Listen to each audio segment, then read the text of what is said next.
उर्स मुबारक की तैयारी के लिए जितनी भी छोटी बड़ी पिड़ियाँ थी, कच्ची पिड़ियाँ, वो उनको हटाया जा रहा है ताकि मुर्शद सखी लाल शाहबाज कलंदर की नगरी में आने वाले मेहमानों के लिए और ट्रैफिक के लिए जगह बच सके। ये तमाम जितनी भी कच्ची पिड़ियाँ हैं उनको हटाया जा रहा है। पूरे शहर में ये ऑपरेशन चल रहा है कि जो भी कच्ची पिड़ियाँ हैं, जो फुटपेरी पर हैं, रास्तों पर है, सबको हटाया दिया जाएगा। सखी लाल शाहबाज कलंदर के 771वें उर्स मुबारक की तैयारी के सिलसिले में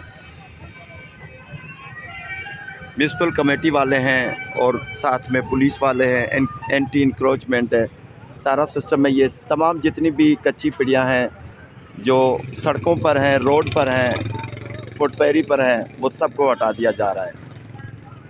सखी लाल शाहबाज कलंदर की नगरी से अपडेट करते हैं। आज 22 फरवरी को तमाम कच्ची पिड़ियाँ हटा दी जा रही है।